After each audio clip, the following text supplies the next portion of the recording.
Nils Metzer, bonjour. Bonjour. Merci d'être avec nous aujourd'hui. Merci de m'avoir.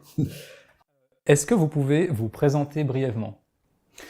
Mon nom est Nils Melzer, je suis suisse, je suis professeur du droit international à Genève et à Glasgow et je suis aussi le rapporteur spécial sur la torture des Nations Unies. Est-ce que vous pouvez nous expliquer en quoi consiste ce travail de rapporteur spécial de l'ONU sur la torture? Et aussi vraiment comment ça fonctionne? Est-ce qu'il y a d'autres rapporteurs spéciaux sur la torture? Vous êtes le seul?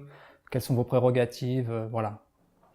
Oui, effectivement, il y a des rapporteurs spéciaux sur différents sujets, différents droits de l'homme. Donc, pour moi, le sujet, c'est l'interdiction de la torture et des mauvais traitements. Après, il y a d'autres sur la migration, sur le droit à la nourriture, le droit à la vie. Donc, moi, mon mandat se concentre sur l'interdiction de la torture et des autres mauvais traitements. Et puis, les rapporteurs spéciaux, c'est des experts indépendants qui sont nommés par les Nations Unies, donc par les États, le Conseil des droits de l'homme des Nations Unies, pour un mandat de 3 ans, une fois prolongeable, donc en total 6 ans maximum, de couvrir un tel sujet. Il y a aussi des rapporteurs spéciaux qui couvrent des pays conflictueux, par exemple la Corée du Nord, il y a un rapporteur spécial sur l'Iran, voilà. Et puis ce qu'on fait, dans mon cas, c'est j'ai 3 voies d'action principalement. Donc une fois je fais des interventions pour des individus, pour des victimes de la torture, et puis donc je peux recevoir des allégations par des victimes s'ils ont accès, si c'est possible, mais aussi leurs membres de famille, leurs avocats, des ONG, ou même des journalistes, juste n'importe quel témoin qui a des informations fiables peut les soumettre à mon mandat. Et puis j'essaye donc de consolider ces informations, puis je vais les soumettre au ministre des Affaires étrangères de ce pays-là, du pays concerné, et je demande une clarification et notamment la protection de cette personne. Ça, c'est la première voie. La deuxième, c'est que je fais des visites de pays officielles où j'analyse tout un système carcéral, aussi, disons, le service de police, leurs règles d'engagement sur l'usage de force, par exemple, pendant la gérance, comme on dit, d'assemblée des manifestations, ou des arrestations, ou justement la conduite des interrogatoires. Donc je visite là aussi les prisons et je fais des entretiens avec les prisonniers sans témoin. Et la troisième voie, c'est que je peux prendre des sujets plus larges, disons la migration et l'impact de notre politique de migration sur le risque de la torture mondiale. Et je peux faire un rapport, et 2 fois par an, je fais un tel rapport thématique que je soumets à l'Assemblée générale des Nations Unies à New York, et puis aussi au Conseil des droits de l'homme à Genève. D'ailleurs, la semaine prochaine, j'aurai ma présentation devant l'Assemblée générale à New York concernant un rapport qui va traiter de la question de la responsabilité donc pénale, mais aussi civile et administrative pour des violations de l'interdiction de la torture. Et au niveau du fonctionnement concret, financement, équipe, comment ça fonctionne? C'est un mandat qui est non payé, donc c'est effectivement une position honoraire. Tout ce qui est payé, c'est les dépenses. Donc, pour le voyage ou d'autres dépenses qui sont liées directement à l'opérationnel de mes activités. J'ai une équipe, normalement, ça devrait être 3 personnes, mais en réalité, c'est maximum 2, voire des fois juste une personne qui soutient mon mandat, qui est payée, elle, par les Nations Unies. En l'occurrence, il y a aussi la Suisse qui finance une deuxième position d'une employée qui est un membre de mon staff qui travaille pour moi. Et voilà, c'est tout. Après, c'est très très limité, les fonds sont extrêmement limités, ce qui limite aussi notre impact. C'est la même chose pour tous les mandats des rapporteurs spéciaux. Et de mon avis, c'est pas forcément un accident, parce que les États se plaisent un peu dans cette action de créer des mandats. Ils se félicitent d'avoir créé un mandat pour protéger les pauvres victimes contre des violations de leurs droits humains. Mais après, on ne nous donne pas les moyens à effectivement assurer cette protection, n'est-ce pas? Et si donc on veut réaliser des projets, des consultations avec des experts pour avoir ou produire, disons, des vidéos, des outils pour avoir un impact sur des réseaux sociaux, quelque chose comme ça coûte de l'argent. Donc il faut aller chercher de l'argent chez les États. C'est des extra budgetary funds. Et puis après ça, les États vont décider s'ils trouvent que c'est un bon projet ou non, ce qui, effectivement, formellement, on est indépendant, mais tout de suite, ça affecte aussi notre capacité de choisir librement comment on veut exercer nos mandats. D'accord. Et niveau financement, du coup, vous gagnez comment votre argent? Ça, c'est alors hors du mandat, à travers ma fonction du professeur. Du coup, ce mandat, vous ne pouvez pas le faire à 100%. Oui, mais ça veut dire que je travaille à 200%. Voilà, d'accord. Donc c'est sur vous que ça repose. Ouais, voilà. Okay. Absolument. Et ma famille, malheureusement. Ouais.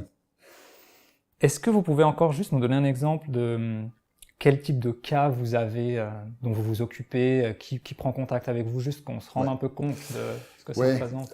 Donc, c'est très, très, très large. Hein. Donc, je reçois 10 à 15 demandes par jour et je peux traiter une. Donc, ça, c'est très, très frustrant. Donc, je dois faire des choix très durs.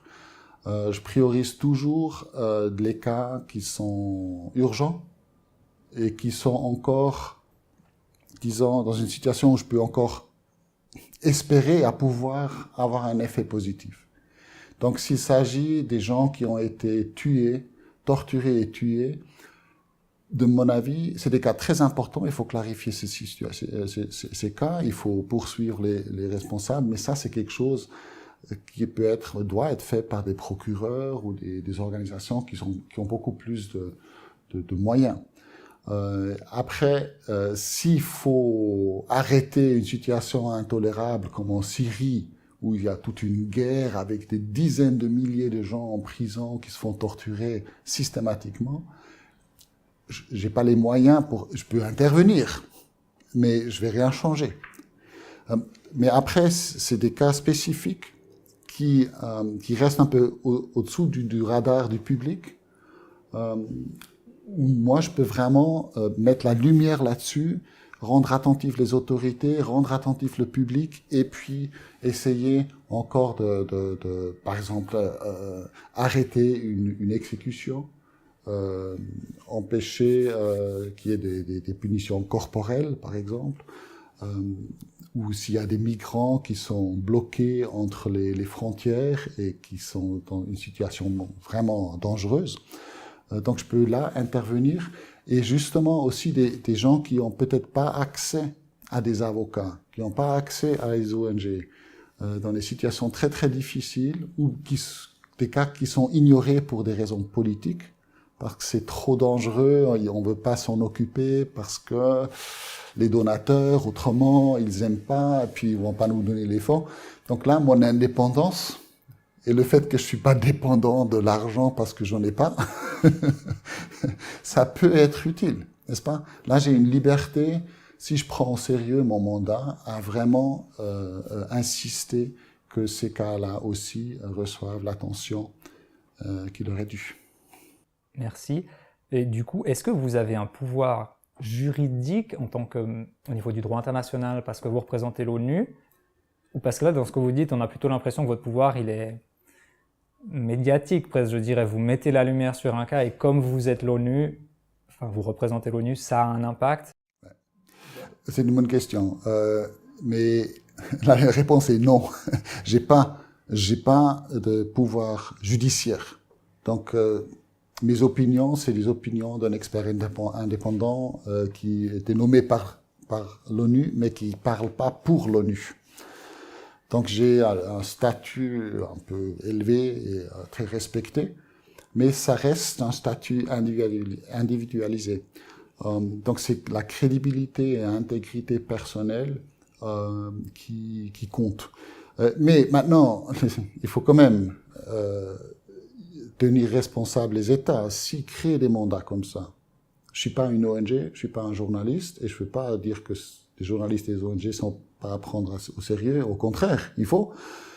Mais en plus, si les États ont créé un mandat, c'est les États qui m'ont choisi, qui m'ont nommé, qui m'ont dit, s'il vous plaît, monsieur le rapporteur,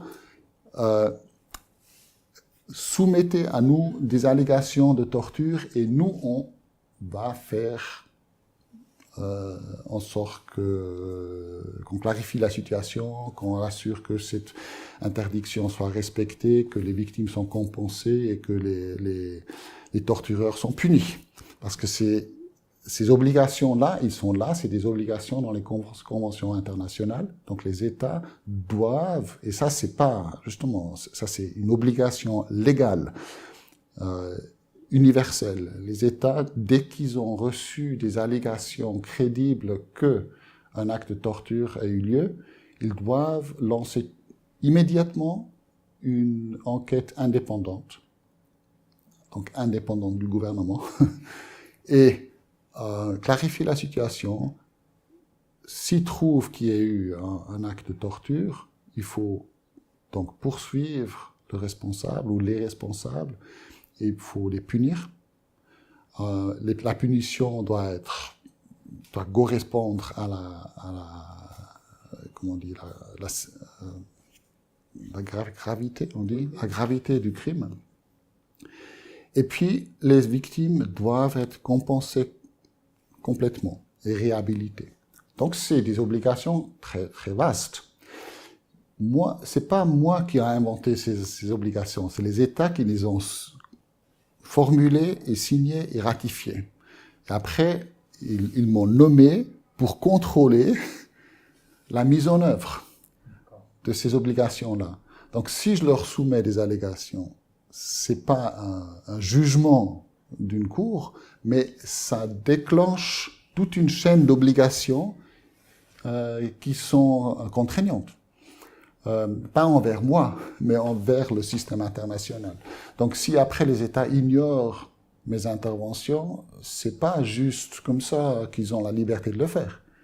Ils sont juridiquement obligés, en fait, d'interpréter ça comme des allégations consolidées et puis de commencer leurs enquêtes. Juste deux dernières choses là-dessus. Il me semble que vous avez le droit seulement de vous occuper des cas qui vous ont été présentés. Vous ne pouvez pas vous-même en prendre un comme ça, c'est juste? En principe, oui, je peux. Bon, je suis mandaté aussi à chercher des informations. Donc, si j'ai des raisons à soupçonner qu'il y a effectivement des violations de l'interdiction de la torture, mais il y a personne qui peut me soumettre des allégations ou des preuves, je peux aller les chercher aussi activement, mais proactivement. Mais en principe, je devrais quand même m'occuper de ce qui est soumis. Et puis, il me semble que est-ce que votre je ne sais pas comment on doit dire, rapportariat, vous faites partie du Conseil des droits de l'homme de l'ONU? Le Conseil même, les membres du Conseil sont toujours des États. Mais je suis nommé par le Conseil. Donc je suis comme un conseiller, disons, qui n'est pas employé, mais nommé, c'est une nomination politique par les États. Donc votre indépendance, elle est vraiment totale. Une fois que vous êtes nommé, vous faites comment vous pensez remplir. Je suis même obligé de le faire.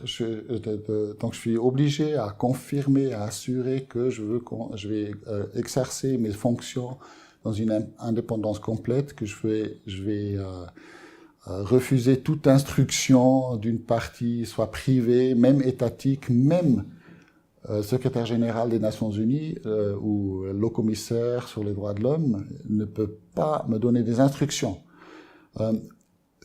Maintenant, il y a un code de conduite que je dois respecter, et si je ne le respecte pas, s'il y a vraiment de sérieuses violations, après, les États membres du Conseil des droits de l'homme peuvent retirer le mandat. Mais c'est de nouveau une décision politique à retirer mon mandat. Mais il n'y a pas de... Je ne suis pas un employé qui a des obligations juridiques envers les Nations Unies. Merci pour cet exposé très clair de votre rôle de rapporteur spécial de l'ONU sur la torture. Est-ce que vous pourriez maintenant nous expliquer pourquoi, dans ce rôle, vous vous êtes intéressé à Julian Assange? Quel est le lien entre Julian Assange et la torture? Comment vous êtes arrivé là-dessus? Puisque ça fait à peu près 2 ans et demi que vous êtes investi dans cette affaire, il me semble, très investi. Pourquoi? Comment vous en êtes arrivé là? C'est assez intéressant qu'au début, je voulais pas du tout m'occuper de ce cas-là. C'était en décembre 2018, il était encore à l'ambassade équatorienne à Londres. Et puis, ses avocats m'écrivaient une lettre ou un message demandant mon intervention. Et puis, il disait que ses conditions de vie à l'ambassade étaient inhumaines. Mais je me souviens juste que j'étais en train d'écrire un rapport pour le Conseil des droits de l'homme, d'ailleurs sur les liens entre la corruption, la grande corruption politique et la torture, donc un rapport thématique.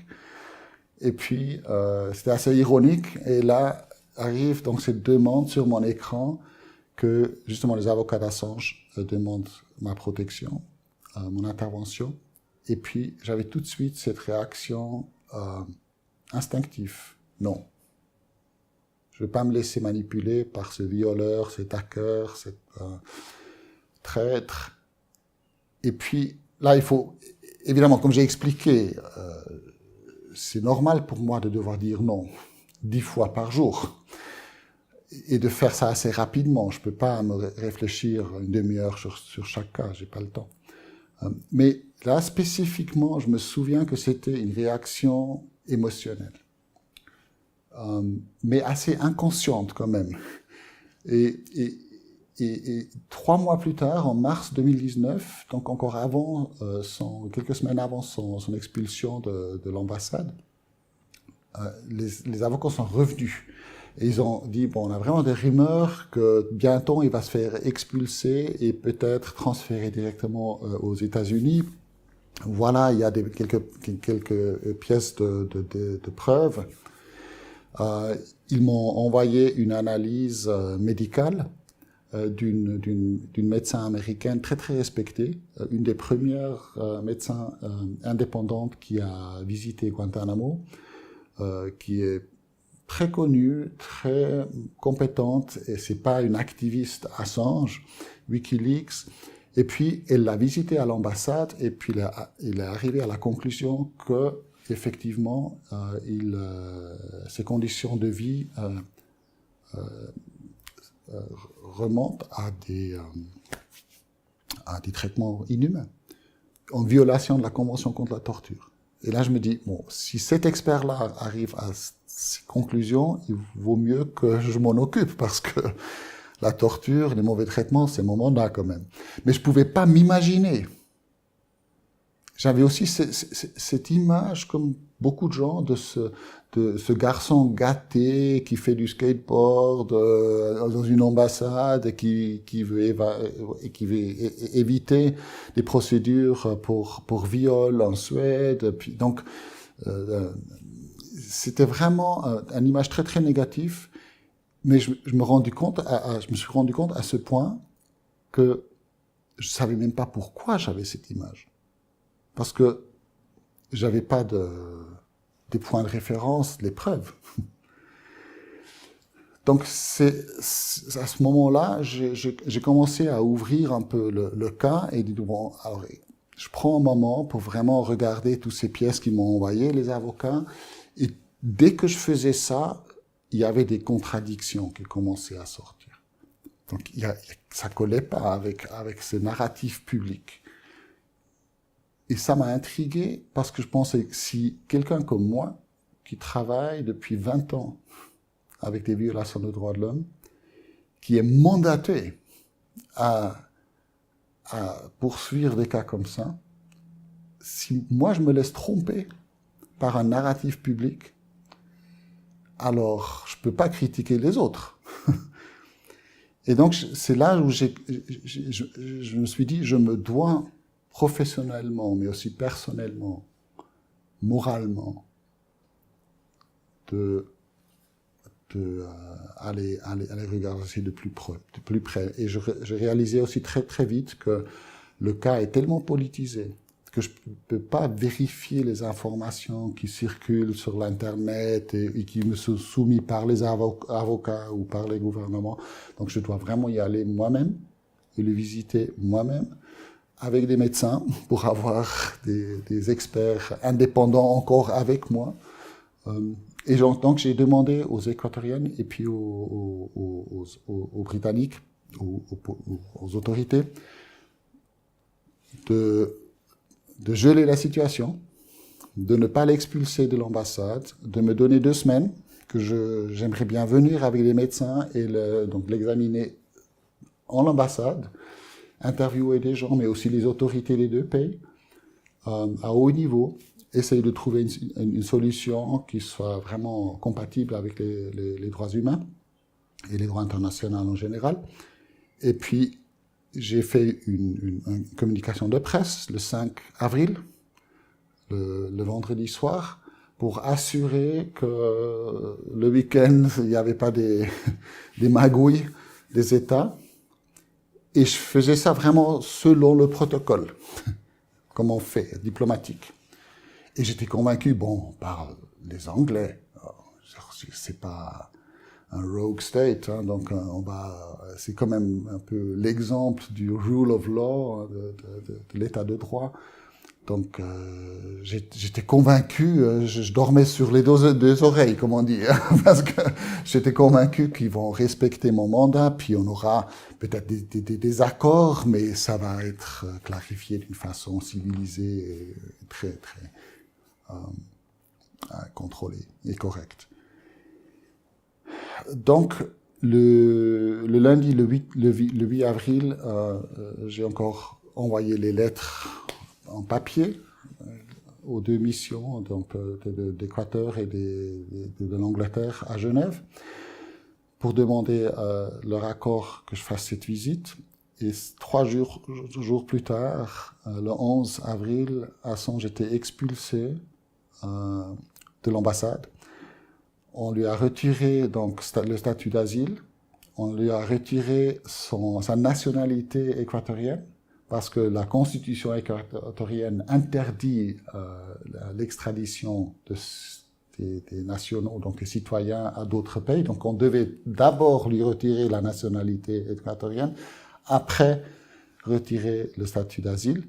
Ça, de nouveau, en tant que juriste, je peux dire oui, c'est possible, on peut obtenir un statut d'asile, on peut aussi le retirer, mais c'est toujours une procédure juridique qui est sujet à des procédures régulières. Donc on peut faire appel à un tribunal, mais non, chez lui, il n'y avait aucun droit, aucun avertissement, il n'avait pas le droit de consulter avec ses avocats, il était expulsé dans l'heure. Et puis arrêté donc par la police britannique dans cette ambassade, et puis apporté à la station de police britannique. Puis 2 heures plus tard déjà, il était devant le juge pénal. Donc c'est bien planifié, parce que le juge pénal, normalement, il ne peut pas s'organiser de faire une audience juste l'après-midi, hein, si quelqu'un arrive. Parce que c'était pas un juge pour confirmer la détention, donc préliminaire, mais c'était un juge pénal. Donc c'était une audience sur une procédure pénale formelle. Ils l'ont condamné le même après-midi, après une audience de 15 minutes, où Assange n'avait pas le temps de préparer avec son avocat. Et puis là, il était condamné pour violation de sa liberté sous condition 7 ans plus tôt. quand il avait pris asile donc, à l'ambassade, parce qu'il devait être extradé à la Suède. Maintenant, tout ça est très souvent expliqué comme quoi il voulait justement évader la justice, il ne voulait pas se présenter devant le tribunal suédois pour les accusations de viol. Mais en fait, et ça c'est extrêmement important, il n'a jamais essayé d'éviter ça. Il avait peur que les Suédois allaient le extrader aux États-Unis. Et il avait des bonnes raisons, parce que quand il était en Suède, quand il était soupçonné de viol, il s'est présenté à la police volontairement. Donc il était présent, il était censé de partir après quelques jours. Je pense le 25 août, donc les premières soupçons étaient le 20 août 2010, et le 25, il était censé de partir, mais il a donc annulé son départ, donc volontairement, et puis il a volontairement prolongé son séjour en Suède encore d'1 mois, pour être présent, pour pouvoir contribuer à cette procédure, cette enquête suédoise pour les allégations de viol. Et je trouve que c'est extrêmement important, ça c'est vraiment bien documenté, que son avocat a essayé d'obtenir des interviews, donc des interrogatoires par le procureur pour Assange, pour qu'il puisse prendre position à ces allégations, et comment les Suédois ont essayé, eux, d'éviter cette situation. Et dès que, donc le jour où il partait de la Suède pour aller à Berlin, d'ailleurs avec le consentement exprès du procureur, donc parce qu'il avait demandé son accord pour pouvoir partir de la Suède, ce jour-là, la procureure a donc fait un ordre d'arrestation pour évasion de justice. Donc ça, on voit ce genre de distorsion quelque part du système juridique, instrumentalisation du système juridique pour poursuivre quelqu'un politiquement, c'est systématique dans son cas. Vous vous êtes dit que vous vouliez aller voir Assange, voilà. Et vous avez pu aller. Donc justement, j'avais fait cette demande aux Britanniques et aux Équatoriens le 5-8 avril, et puis 3 jours plus tard, ils ont, de mon avis, bien assuré à créer un fait accompli avant mon arrivée.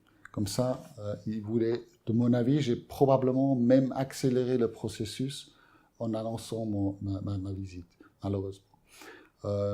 Mais ça n'aurait rien changé. On le sait aujourd'hui, d'ailleurs, le ministre britannique, Alan Duncan, qui était en charge de cette opération, donc c'est le ministre pour les Americas and Europe, State Minister Alan Duncan, il a sorti ses mémoires récemment.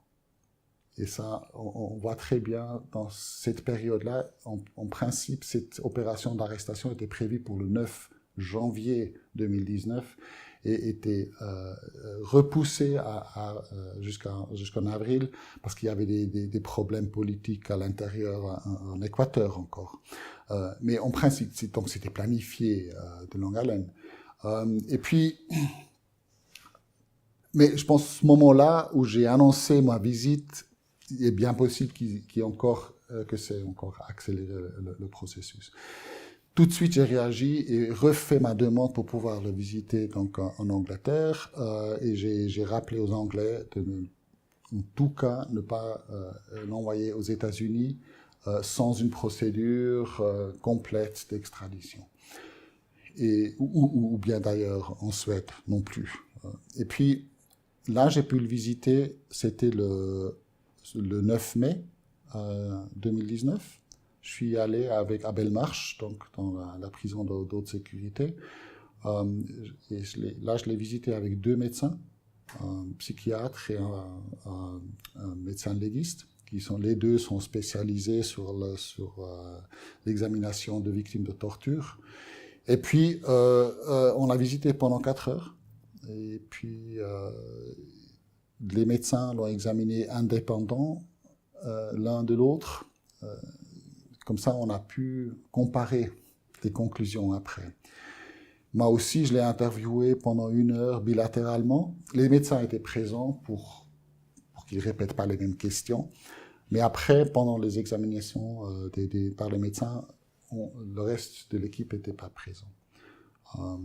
Et puis, c'était très très clair qu'il montrait tous les symptômes qui sont typiques pour des victimes de la torture. Je ne peux pas, maintenant, il y a quand même aussi une confidentialité médicale, mais disons, en général, on parle d'une anxiété très très élevée, un stress permanent. Et là, il faut aussi être conscient, bon, le stress, l'anxiété, ça semble être assez normal, mais on parle d'un niveau extrême. Et d'ailleurs, aussi la torture physique, elle n'a pas forcément pour but juste de vous faire mal physiquement. C'est pour créer justement cette anxiété et ce stress. Parce que finalement, la torture, c'est un processus psychologique, toujours. On veut toujours casser l'esprit de la personne. La résistance, et ça, c'est mental, c'est pas physique. Il y a des gens, on peut leur casser les jambes et les bras, et ça va pas casser leur résistance. Mais on peut les menacer qu'on va, je sais pas, tuer leurs membres de famille ou violer leurs femmes, et puis ça va les casser, n'est-ce pas? Il y a d'autres qui ont très très très peur de la douleur physique, et il ne faut même pas les toucher. Juste en menaçant, on peut les casser. Et puis, donc, ça dépend de la personne, ce qui va les casser. Mais finalement, si on parle de casser, c'est toujours l'esprit. C'est le mental. Et l'isolement, c'est fait pour ça. Parce qu'on est des êtres sociaux. On est des êtres sociaux, on a besoin des contacts. Peut-être pas pour les 24 heures, les 48 heures, les 72 heures. Puis après, ça commence à devenir de plus en plus lourd et difficile. Si on ajoute encore une menace, donc la menace d'extradition dans un pays où, comme le cas d'Assange, où il ne va pas avoir une procédure judiciaire qui est équitable, où il va sûrement passer le reste de sa vie en prison. On connaît les conditions de prison aux États-Unis.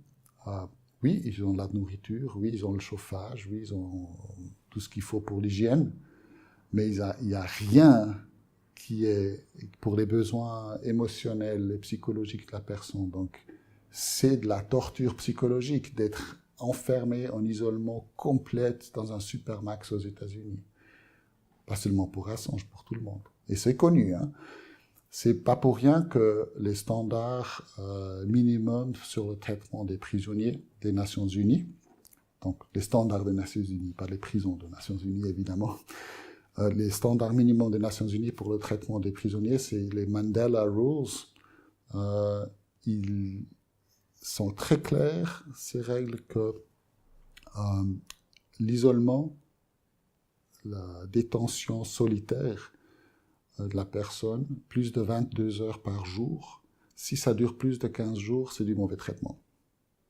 Donc ça doit être très très exceptionnel, c'est juste pour gérer des situations dangereuses, peut-être. Ça peut être une sanction si vraiment nécessaire, mais jamais plus que de 15 jours. Ça semble pas être beaucoup. Mais les gens ne s'imaginent pas quelle est la pression qui est imposée à ces gens-là en isolement. Plus, donc justement, il y a encore une situation de menace qui va encore en plus déstabiliser le sens de sécurité. Après, il y a un environnement arbitraire qui s'ajoute, où on sait que, et si je parle d'un environnement arbitraire, ça veut dire qu'on ne peut pas faire confiance que les règles sont appliquées. On ne sait pas ce qui s'applique, quels sont mes droits. Si je pense que j'ai un droit, puis je me réfère à ça, après les règles ont changé ou ils vont ignorer mon intervention. Et ça, c'est très très typique pour des situations de torture psychologique. C'est délibérément créer ce système déstabilisant. En plus, on ajoute encore une humiliation et le manque de respect qui va encore de plus dévaloriser l'identité de cette personne. Et si ça dure trop long, ça va casser une personne et sa résistance en justement des gens, surtout des gens qui sont très intelligents, ils vont commencer à circuler quelque part dans leur propre bulle. Et puis ça va les déstabiliser et détruire leur sens d'identité et les points de référence avec la réalité. Et c'est fait exprès pour déstabiliser et pour casser une personne. Et ça on peut mesurer avec le temps qu'après quelques mois, ça a des effets physiques, donc neurologiques, des capacités cognitives qui souffrent. Et c'était déjà mesurable chez Assange. Donc, les deux médecins, ils ont tout vu. Hein. Les crimes de guerre dans les Balkans, c'est des médecins habitués à examiner des victimes des crimes les plus graves. Et puis, les deux étaient d'accord que celui-là, c'est une victime de la torture. Donc du coup, votre mandat vous donne... Absolument. Et là, je dois dire que j'avais pas attendu tellement de clarté. J'ai pensé que, ouais, il va avoir un peu de problèmes de santé, mais on est en Angleterre, donc ils vont le traiter, puis ça va être OK. Puis si on leur rappelle les règles sur l'extradition, puis ils vont trouver un compromis politique avec les Américains, et puis ça va être bon. Et les Suédois, ils vont pas réouvrir une procédure qui a déjà duré des années sans aucune preuve, et puis ça va. Si j'interviens et puis je dis, mais écoutez, je vois ce que vous faites, il y a quand même beaucoup de contradictions. Si je mets tout ça sur la table, ils vont quand même préférer de trouver une exit strategy pour un compromis, de faire un deal quelque part, peut-être même avec Assange, de lui dire, bon, on te laisse partir, mais tu restes calme. Quelque chose comme ça, non? Non, pas du tout. Et j'étais vraiment surpris. J'étais surpris. J'ai demandé des entretiens avec les autorités britanniques quand j'étais à Londres. Maintenant, il faut aussi, selon le protocole, mon interlocuteur, c'est le ministre des Affaires étrangères. C'était Jeremy Hunt à l'époque. Et quand je fais une visite dans un autre pays, il y a toujours d'abord une visite de protocole chez le ministre, pas chez les Anglais. Pas pour la visite chez Assange. Donc, aucune chance de voir le ministre. Et même le directeur de la prison m'a pas reçu. Ce qui est inconcevable. Dans d'autres pays, le directeur de prison, avec son staff, attend à l'entrée quand j'arrive, à cause du statut de ma fonction. Parce qu'il reçoit quand même le rapporteur spécial des Nations Unies. Et puis, je ne vais pas passer par tout le contrôle de sécurité, parce que le rapporteur spécial des Nations Unies ne va pas amener des bombes et des drogues. C'est ridicule. On est là, on est des partenaires, non? Mais non, donc, à Belmarsh, je devais me mettre dans la queue avec les membres de famille qui visitaient les meurtriers, puis les terroristes soupçonnés, puis je devais passer, donc enlever les chaussures, enlever le téléphone et tout. Et c'était juste pour passer un message. Le message était très clair, que le rapporteur spécial n'a pas droit à un traitement spécial en Angleterre. Pas quand il visite Assange. Peut-être quand il vient rapporter sur le crime des Russes et des Chinois et des Syriens et des Vénézuéliens. Mais surtout pas quand on commence à... On va tolérer sa visite parce que on va quand même prétendre du fair play. Mais la bonne foi, elle n'était pas là. Même les gens, après les entretiens le lendemain, avec des autorités que j'ai demandé de voir à haut niveau, on m'a donné des représentants de l'administration de justice haut placés, mais c'est des fonctionnaires haut placés, mais ils peuvent rien décider politiquement. C'est pas leur mandat de le faire, donc c'est pas leur faute. Mais c'est exactement comme ça que ça se fait dans le système politique. Non? Oui, on donne, évidemment, il y a une dizaine de personnes qui sont là pour vous donner des informations, mais il n'y a aucune personne avec laquelle on pouvait peut-être encore négocier des questions politiques. Donc tout l'échelon politique était disparu, parce qu'ils ne voulaient pas une résolution politique. Et c'est un cas politique. Donc la solution, comme le problème est politique et pas juridique, la solution est politique et pas juridique, n'est-ce pas? C'était assez clair. Mais donc, je voyais avec le setup avec qui j'avais les entretiens et comment ils se comportaient, je voyais très bien qu'il n'y a pas de solution politique qui est voulue chez les Anglais.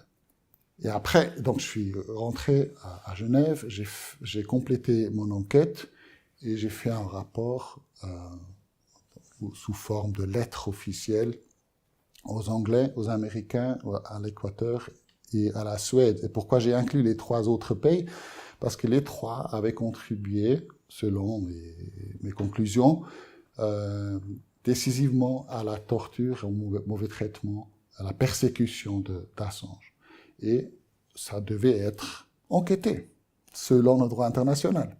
Même si maintenant il est en prison en Angleterre, les Suédois, les Américains, ils ont contribué. Et c'est des actes qui sont interdits par le droit international. Et puis, ils devaient l'enquêter. Et donc, les réponses étaient assez intéressantes.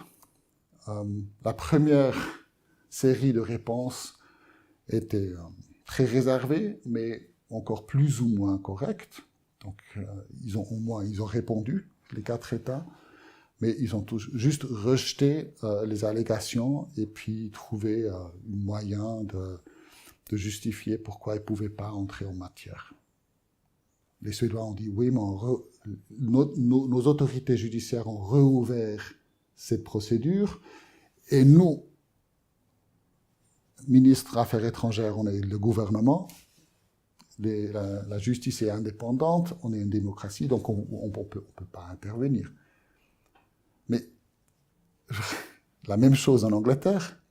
Oui, maintenant, c'est les cours qui doivent faire leur travail et je ne devais pas m'ingérer dans le travail judiciaire, donc des juges britanniques. Mais quand j'interviens en Arabie Saoudite, quand il y a des punitions corporelles, c'est qui impose les punitions? C'est les tribunaux, non? Les interrogatoires, c'est qui le fait? C'est pas les gardes en prison, c'est les procureurs. C'est pendant la procédure juridique. Donc, évidemment, la plupart de la torture se passe toujours pendant la procédure judiciaire. Donc, c'est clair que c'est à ce moment-là où je dois intervenir. Et le gouvernement, c'est pas au gouvernement d'intervenir dans l'indépendance du judiciaire. Mais il doit transmettre mes allégations donc, à l'autre puissance. Et c'est à eux donc de me répondre. Mais c'est tout l'État, et pas seulement l'exécutif, qui est obligé à respecter l'interdiction sur la torture ou contre la torture. Et puis voilà, donc leur réponse était... les 4 réponses étaient faites d'une façon d'empêcher une enquête et d'assurer que la situation était perpétuée. Et évidemment, on l'a vu, hein, le jour, Assange avait toujours dit, je sors pas de cette ambassade sans garantie contre ma extradition aux États-Unis. Et toute la presse et les gouvernements ont dit « ouais, mais il se cache, le petit salaud, c'est un violeur qui veut pas confronter la vérité au tribunal suédois. » Mais j'ai parlé, j'ai eu une réunion avec son avocat en Suède qui m'a confirmé qu'il a personnellement informé le gouvernement suédois que Assange était prêt à tout moment de venir en Suède si seulement les Suédois lui donnaient une garantie de non-extradition aux États-Unis. Il a dit toujours, mais je crains pas la confrontation avec ces femmes, avec la police suédoise, parce que j'ai rien fait. Et donc, c'est pas ça. Mais j'ai peur de cette extradition aux États-Unis, et avec une bonne raison. Parce que les Suédois, après le 11 septembre 2001, la CIA avait demandé le handover de quelques gens en Suède, et les Suédois donc, ont arrêté et transféré ces gens-là, c'était 2 personnes, dans les mains de la CIA sur l'aéroport de Stockholm, sans procédure juridique. Donc ils étaient tous simplement, c'était un cas de rendition. Et puis ils étaient transférés en Égypte, ils se sont torturés, ils se sont fait torturer gravement dans la prison de Tora, et puis uniquement parce que il y avait des cas devant les différentes commissions de l'ONU contre les autorités suédoises, c'est que le public a su de ces cas-là qui sont encore vivants aujourd'hui. Donc les Suédois, le gouvernement était obligé après de payer un demi-million de dollars à chaque victime de compensation. Mais il n'y a aucune mesure disciplinaire ou pénale qui a été prise contre les autorités impliquées, bien que c'est des crimes graves. Donc, il a dit, il y a ces précédents-là, où la Suède a tout simplement transféré des gens sans protection juridique aux Américains. Et ils se sont fait torturer. Donc, comment je peux savoir que vous n'allez pas faire la même chose avec moi ? Et on sait aujourd'hui qu'effectivement, les Américains ont planifié une opération de rendition. Donc, il n'était pas du tout paranoïaque. Et dans l'heure même, quand il était expulsé de l'ambassade, les Américains ont remis leur demande d'extradition. Donc, ils savaient très bien, c'était planifié avec eux. Est-ce que vous pourriez nous expliquer aujourd'hui, après, parce que ça c'était en mai 2019 à peu près, quelle est votre vision générale de l'affaire Assange, aussi pourquoi cela arrive à Assange? Ouais, exactement. Donc, moi aussi j'étais choqué. J'étais vraiment choqué que des pays comme la Suède, l'Angleterre étaient prêts à ignorer mon mandat, étaient prêts à ne pas engager dans un dialogue constructif. Et je me demandais, mais ça, c'est pour un cas bagatelle, ils feront pas ça.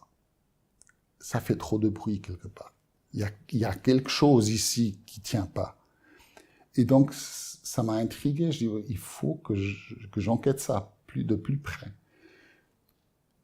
Et là, j'ai vraiment vu que juste les Anglais, ils ont dépensé autour de 16 millions de livres britanniques juste pour garder l'ambassade pendant 7 ans. C'est beaucoup. On fait ça pas parce que les Suédois veulent faire une interview avec quelqu'un qui n'est pas accusé, mais soupçonné de peut-être avoir violé 2 femmes, mais en fait, on n'a pas vraiment des preuves. Si on dépensait de 16 millions pour garder des gens comme ça partout, non. Alors, il y a quelque chose d'autre. Parce qu'aussi, quand il a pris asile, et je viens au présent, mais je trouve que c'est vraiment important. Quand il a pris asile, tout de suite après, le ministre des Affaires étrangères anglais, donc c'était William Hague à l'époque, il a menacé de faire une invasion violente de l'ambassade pour arrêter Assange. Donc, de violer la protection diplomatique d'une ambassade. Ça, on fait pour libérer des otages. Ou pour peut-être empêcher l'explosion d'une bombe ou quelque chose comme ça. C'est vraiment dans des cas urgents comme ça. Autrement, ça se fait jamais. Donc, c'est uniquement quand il y a une menace sérieuse à la sécurité de l'État. Ça démontre à quel niveau on voyait la menace qui représentait Assange. Mais lui, il n'était pas violent. Il a publié que la vérité. The truth, the whole truth and nothing but the truth, comme on dit en anglais. Et ça, je trouvais quand même extrêmement impressionnant. Donc les Anglais étaient prêts à faire une menace comme ça, qui a d'ailleurs déclenché une réunion extraordinaire de l'Organisation des États américains en août 2010, qui ont passé une résolution condamnant cette menace. Donc il a dû se retirer avec ça. Non, c'était un malentendu. Mais après, il y avait des instructions, donc les policiers qui gardaient l'ambassade, ils avaient des instructions d'arrêter Assange à tout prix s'il sortait, même s'il sortait avec un véhicule diplomatique équatorien ou bien même dans un sac diplomatique pour la poste. Il y avait toutes ces histoires d'agents.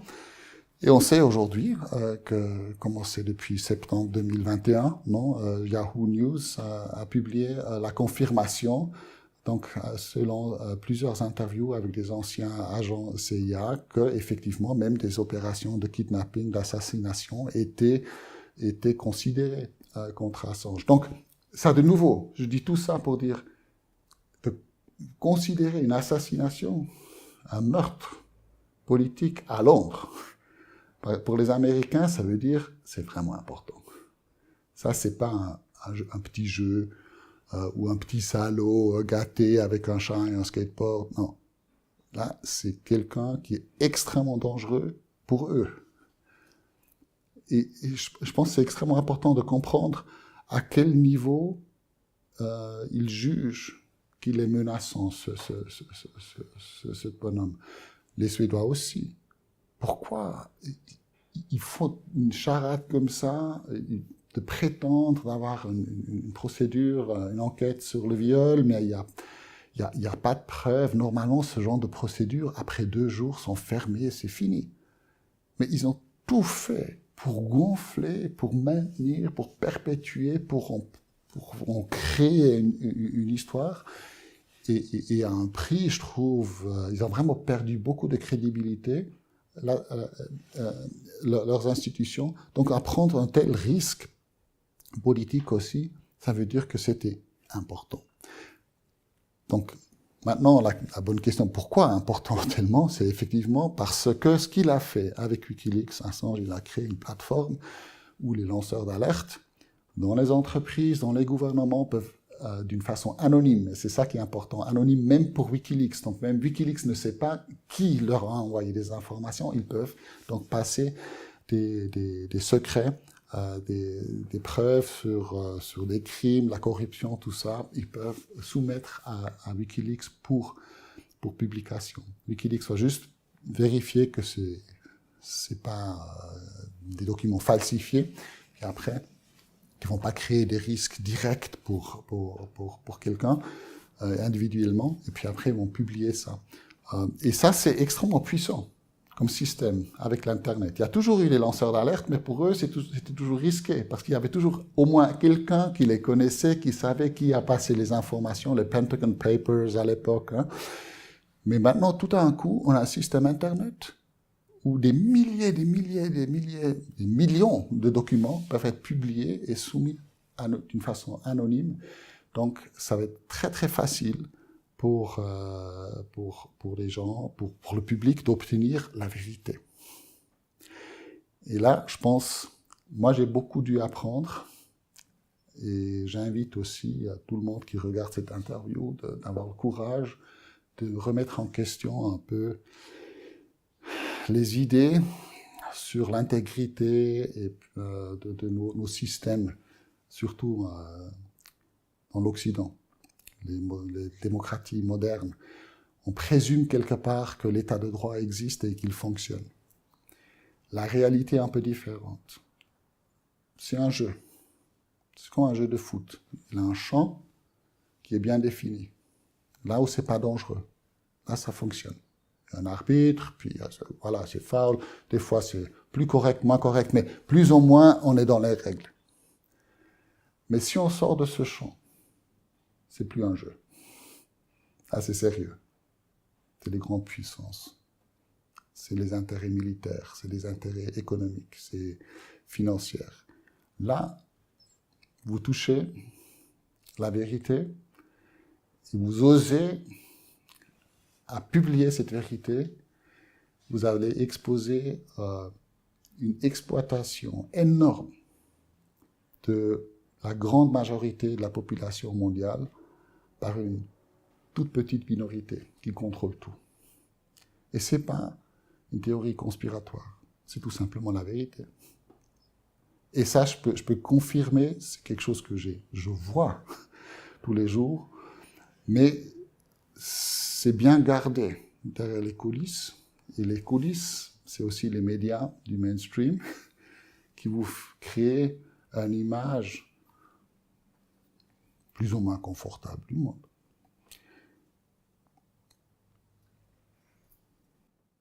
Est-ce que vous pourrez revenir du coup juste sur Assange 2011, qui c'est comme personne pour le public, comment il est présenté et comment ça s'enchaîne ensuite avec déjà ce que vous avez raconté, la Suède et... Donc, 2010, la première moitié 2010, Assange est un héros.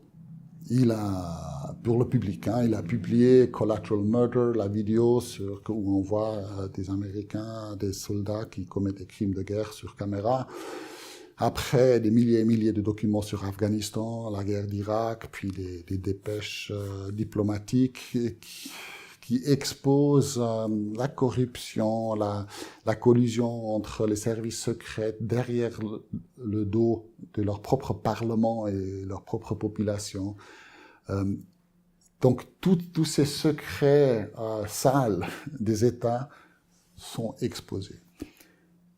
Et c'est exactement là où ce grand processus de publication de Wikileaks commence, où tout d'un coup, il y a toutes ces allégations, voilà, le violeur. Donc, à ce moment-là, Assange a 39 ans, il n'a jamais été accusé de quoi que ce soit avant.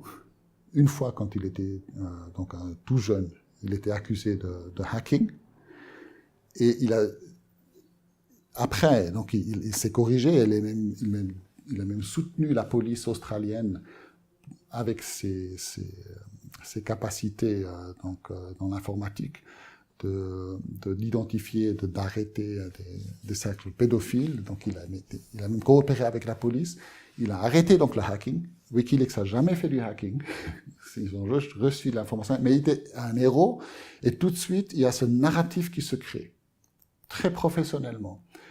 Et qui se gonfle, voilà, le violeur, voilà, il se fuit, il ne veut pas se présenter à la justice. Il est en Angleterre, maintenant, on va l'extrader à la Suède, mais lui, il s'enfuit dans l'ambassade. Donc, et après, on a aussi essayé de créer un caractère, une personnalité de lui qui est justement très égoïste, que les informations qu'il a publiées menacent donc la vie des collaborateurs, des Américains sur le terrain. Et, parce que et là aussi, c'est une des principales accusations contre Assange, non? À part du viol, c'est ça, que quelque part, il ne voit pas les intérêts des individus. Il n'a pas de limite morale, qui va juste tout publier pour lui être un star. La réalité est différente. Donc, les Américains ont été demandés 2 fois.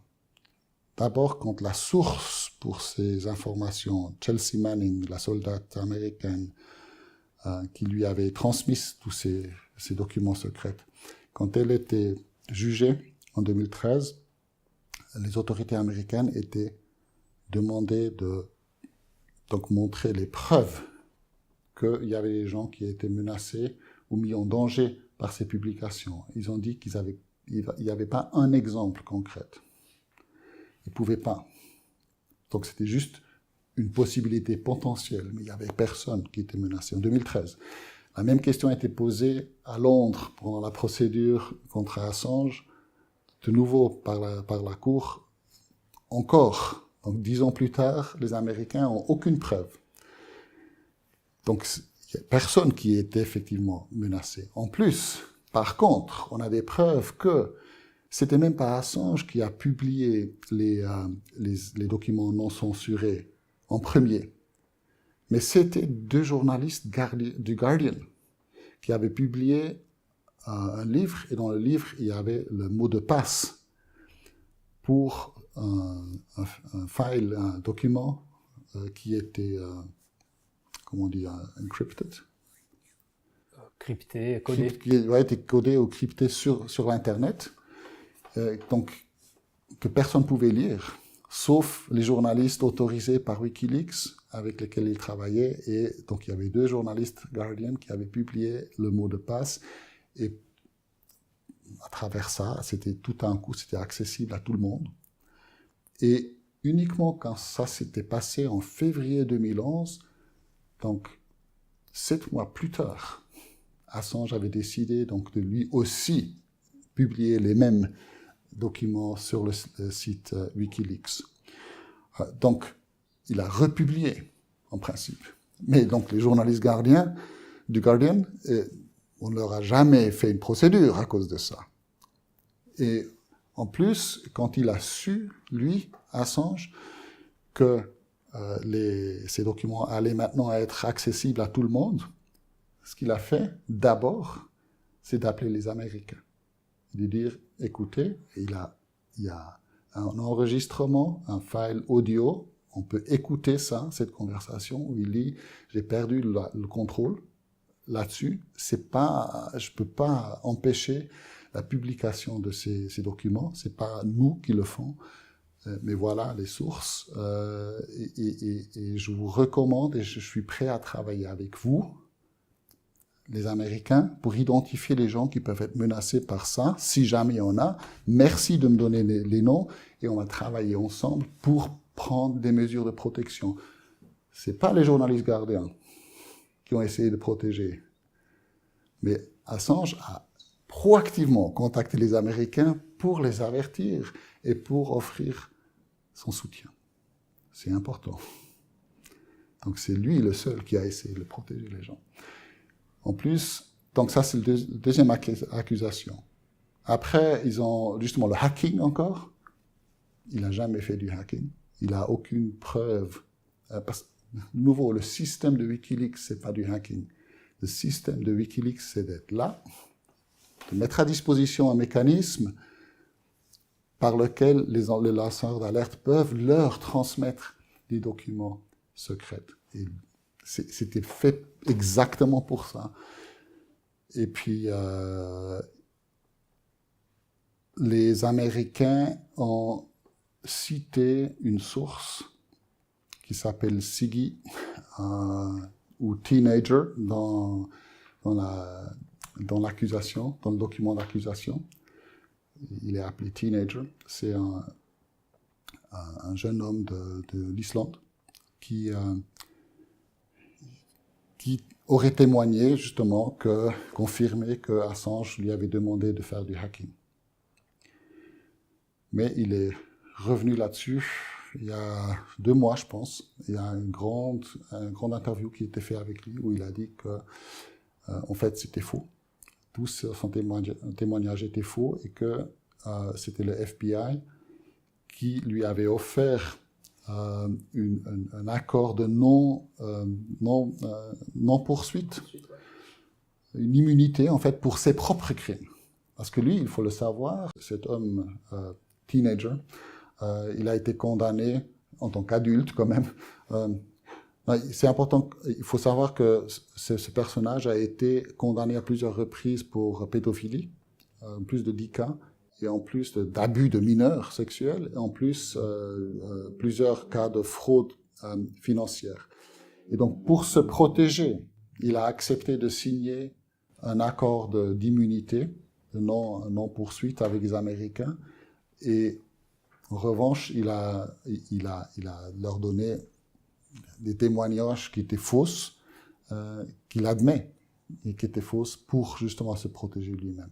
Donc, ça démontre les méthodes que les Américains étaient prêts à employer pour poursuivre Assange. Donc, au résumé, donc, c'était là, effectivement, des témoignages qu'ils savaient que c'était faux.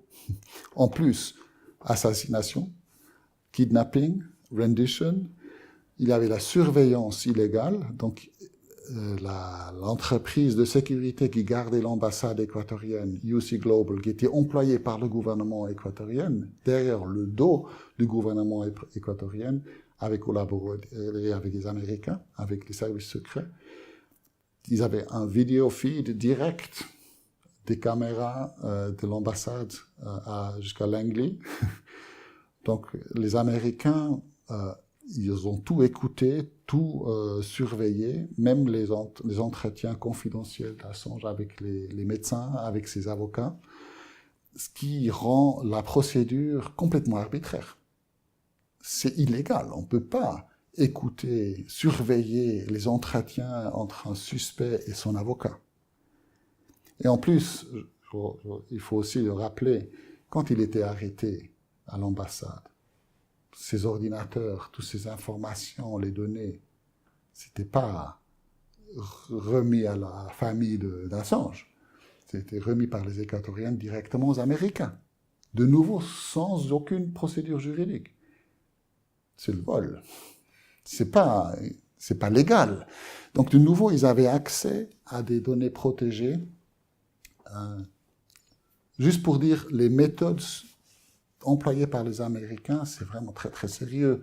C'est des graves violations du due process, mais systématiques. S'il y avait un cas valable contre lui, ils n'avaient pas besoin de ça. Ouais. Donc, je trouve ça, c'est important. Donc, on regarde tout ça. Et puis, depuis son arrestation, la procédure britannique, là aussi, il y a tellement de violations des garanties, de garanties judiciaires. Pour moi, en tant que professeur dans une université britannique, c'était inconcevable. En Angleterre, qu'il y ait un juge qui insulte un soupçonné d'être un narcissiste, qu'il était ridicule, de choisir ce genre de mots dans une audience publique. Un juge, c'est incroyable quand même. Peut-être dans une, je sais pas, une autocratie, mais ça m'a vraiment choqué de voir avec comment ils prenaient ça comme quelque chose de complètement naturel, de maltraiter un soupçonné comme ça. Puis après, aussi, Assange, depuis septembre 2019, il est en détention uniquement pour raison d'assurer sa présence en cas où il devait être extradé aux États-Unis. Donc c'est juste, il n'est pas puni, il n'est pas en train de purger une peine. Il est tout simplement sécurisé. Parce que, évidemment, une fois, quand il devait aller en Suède, il a cherché l'asile donc à l'ambassade équatorienne, et donc on veut éviter ça cette fois-ci. De mon avis, toute cette procédure américaine était illégale et arbitraire et illégitime. Mais si, juste pour l'exercice, on disait, bon, ok, alors la procédure, elle est valable, donc je comprends qu'ils veulent le sécuriser. Mais pour ça, il suffit de le mettre en résidence surveillée, comme on avait fait avec Pinochet, d'ailleurs, l'ancien dictateur de Chili, qui était accusé de crimes contre l'humanité, donc des vrais crimes, Assange, il n'est pas accusé d'aucun crime. Il est accusé d'être un journaliste, d'avoir dit la vérité. Mais lui, donc, il était accusé de meurtre, de torture et autres. Et puis, lui, il était en résidence surveillée dans une villa. Il recevait Margaret Thatcher avec du whisky pour des visites. Je pense à Assange, il attend encore que Tony Blair lui amène du whisky. Non, c'est absurde, c'est grotesque. C'est grotesque de voir que quelqu'un, un putschiste, qui était responsable de la mort de milliers et de milliers de ses citoyens, qui a contrôlé un pays pendant des années, mais Iron Fist,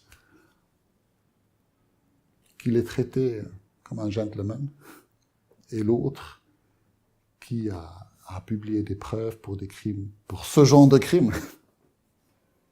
Lui, il se fait traiter et menacé d'une peine aux États-Unis de 175 ans en prison.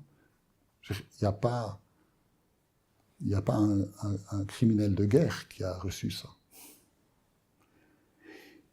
Et là, on voit vraiment qu'il y a quelque chose qui est complètement tordu. Et là, on commence aussi peut-être à comprendre pourquoi, pour moi, ce cas-là est tellement important. Parce qu'il y a des millions et des millions de victimes de torture. Et c'est impossible pour moi de couvrir tous ces cas-là. Et là, j'ai quelque chose, à travers le cas Assange, je peux me concentrer sur le système. Parce que c'est le système qui produit ces millions de victimes. Et Assange, même, je suis convaincu, quand on lui demandait, mais le cas Assange, il s'agit de quoi? Il dirait certainement, c'est pas moi, c'est vous. N'est-ce pas? Et c'est exactement ce que je pense aussi. Évidemment, il y a Assange, il y a sa famille, il y a tout ça, c'est légitime, mais c'est pas plus ou moins important que les autres victimes. Mais c'est comme si tout le monde était tellement convaincu que Assange c'est le mauvais, c'est le violeur, c'est le hacker, c'est le tout. Donc les États ont un peu perdu. Ils sont devenus un peu sloppy, comme on dit en anglais, un peu. Ils se sont détendus, ils ont fait des fautes. Ils ont laissé trop de traces, trop de preuves. Pour quelqu'un qui regarde les preuves, c'est évident ce qui se passe ici. Ça, c'est une histoire de persécution. C'est pas une poursuite. Assange n'est pas poursuivi pour ses crimes. Il est persécuté pour les crimes des autres.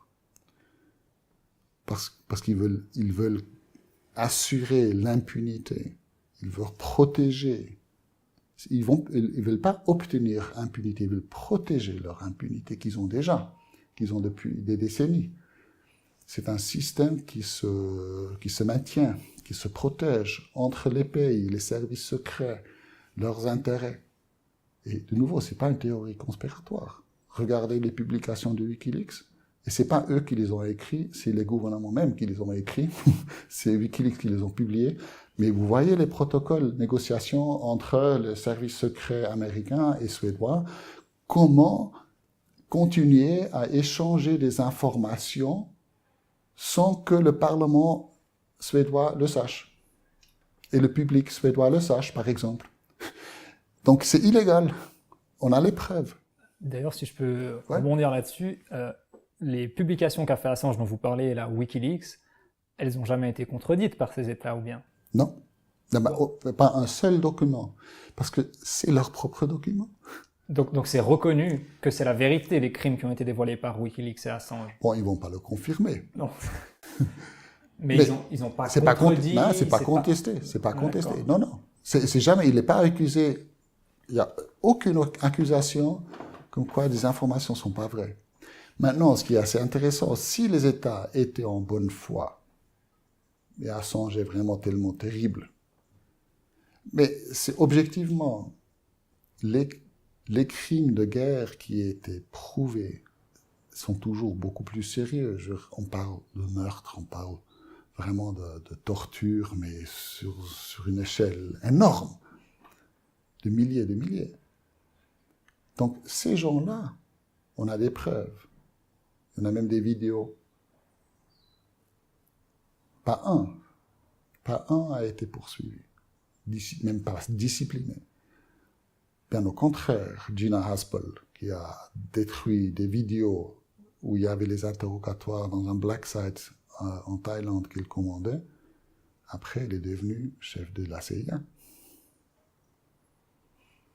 Donc, ça, c'est la conséquence. Après, effectivement, donc, après, on s'étonne quand on regarde à Minneapolis, il y a un homme qui s'appelle George Floyd qui se fait tuer devant les caméras par les policiers.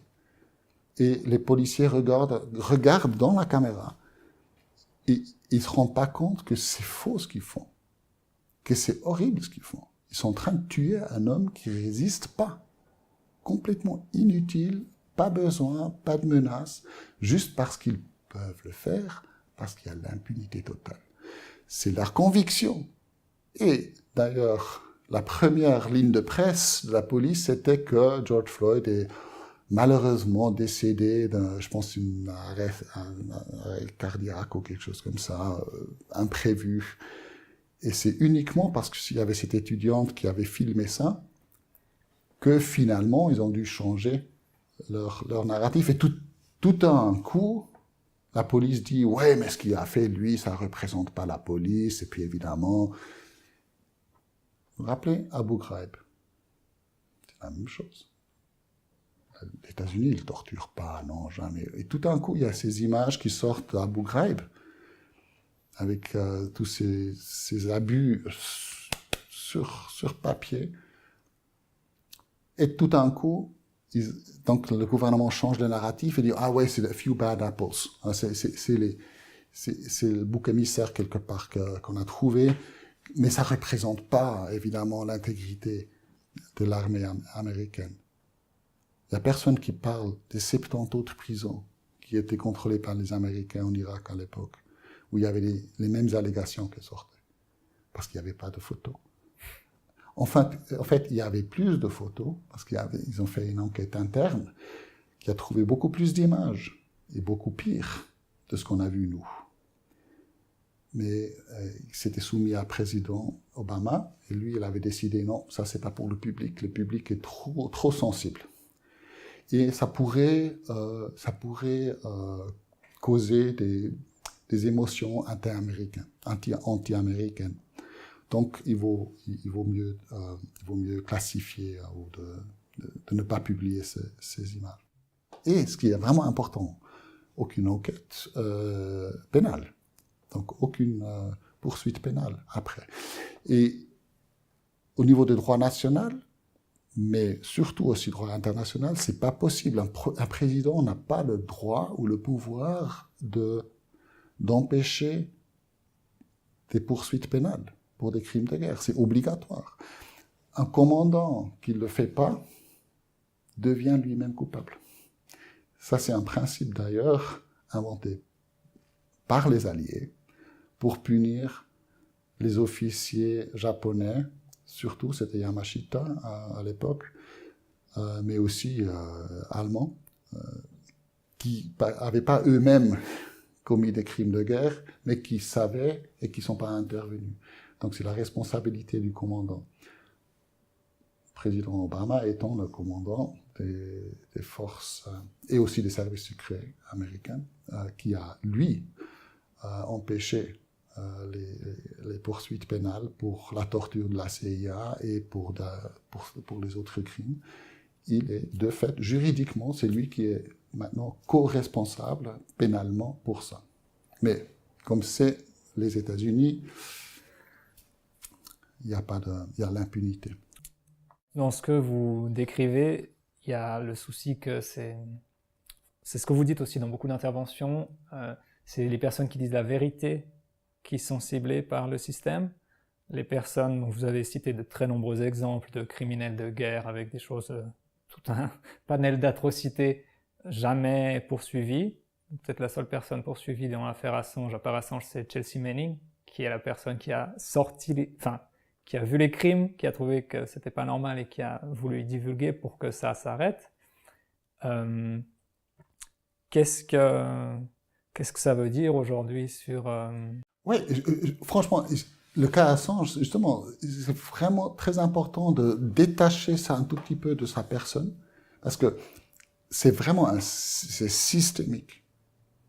Si quelqu'un d'autre fait la même chose, ils vont le poursuivre. Alors, Snowden, lui aussi, hein, la seule raison qu'il a un asile en Russie, c'est parce que lui, il a divulgué des informations uniquement des Américains. Il n'est pas dangereux pour les Russes, n'est-ce pas? Donc, c'est pour ça, parce que les Russes, franchement, ils n'ont pas trop d'intérêt ou les Chinois, que quelqu'un comme Assange soit libre, parce que il a publié des informations aussi sur les Russes et les Chinois, et les autres pays européens, de toute façon.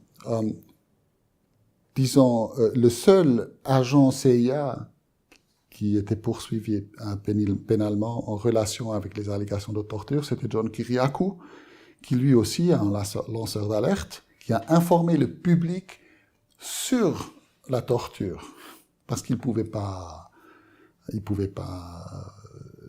garder ça pour soi, moralement.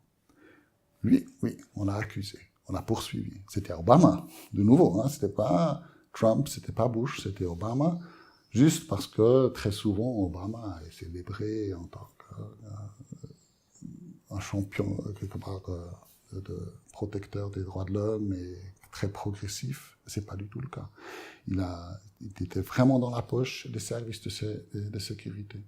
Et puis, c'est extrêmement dangereux. C'est une tendance beaucoup, beaucoup plus large encore. Donc, en Australie, par exemple, qui est très influencée par la tradition britannique, en Grande-Bretagne, le Official Secrets Act, c'est très comparable au Espionage Act, donc les deux lois sous lesquelles ce genre de publication de secrets est poursuivi pénalement, parce que les deux lois criminalisent donc la publication des secrets d'État, mais ils permettent pas une justification basée sur l'intérêt public. Parce que normalement, un journaliste qui reçoit des preuves sur des crimes de guerre, la corruption, mais c'est des documents secrets, il peut les publier et dire, bon, l'intérêt public, il est tout simplement la priorité ici, parce qu'il s'agit de crimes, n'est-ce pas?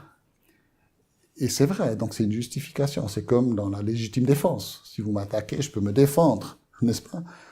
Mais parce qu'il y a un crime, donc c'est légitime à me défendre, à faire quelque chose que autrement serait illégal.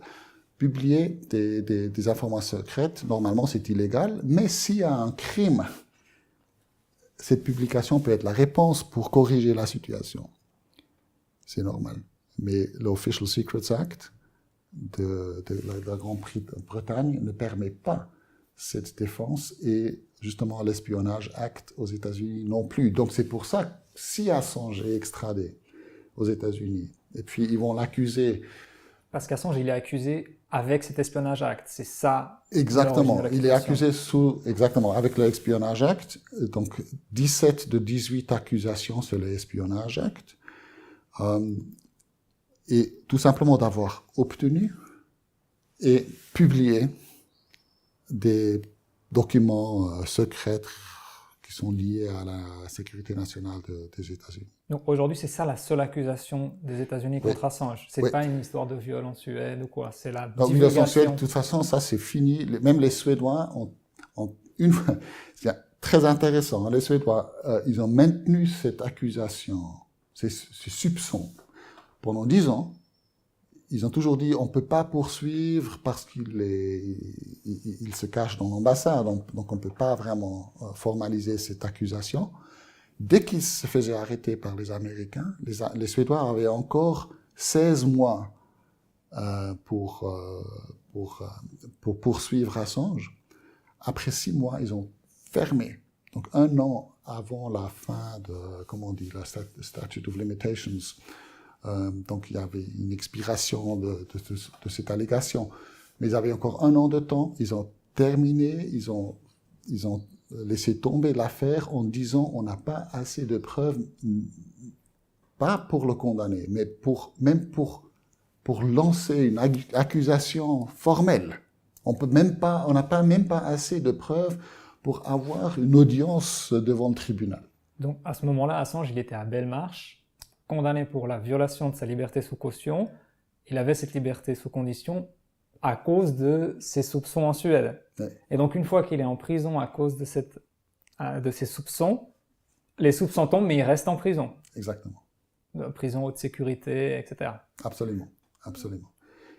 Et normalement, pour ce genre de délit mineur administratif, il n'y a personne qui va en prison. Mais lui, il lui a donné le maximum possible pour donner aux Américains le temps de développer leur cas d'extradition. Et ça, on sait de nouveau, c'est aussi dans l'article récent à Yahoo, donc du 26 septembre, maintenant cette année, 21, il y a des agents qui confirment que ça, c'était la chorégraphie.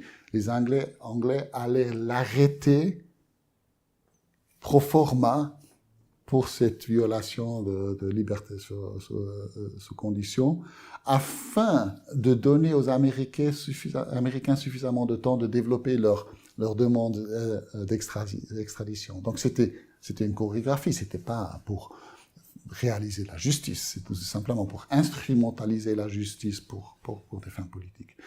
Donc effectivement, et les Suédois donc ont réouvert leur enquête contre Assange une fois qu'il se faisait arrêter. C'était tout simplement pour donner une réponse à des potentielles questions du public. Mais Assange, attendez, c'était qui déjà? Voilà, c'est le violeur. C'était très important de tout de suite recréer cette image du violeur. Comme ça, le public garde sa distance, il ne va pas trop s'intéresser à ce qui se passe. Et une fois, je pense que là, j'ai peut-être contribué quand même largement à cette terminaison de cette procédure, parce que dans ma deuxième lettre officielle aux Suédois, et mes lettres sont toujours publiées après 60 jours sur le site web de l'ONU, j'avais fait une liste de 50 violations de ces garanties judiciaires contre Assange, et j'ai demandé des explications, et il y avait quand même des choses qui étaient assez pénibles dedans, comme quoi, par exemple, le protocole d'interrogatoire d'une de ces femmes qui, soi-disant, a été violée, était manipulé par la police afin de pouvoir rouvrir la procédure une fois qu'elle était fermée. Il y avait plein de contradictions, il y avait tout simplement le fait que les deux femmes arrivent à la police, et je pense que c'est une anecdote ça vaut bien peut-être résumer ici.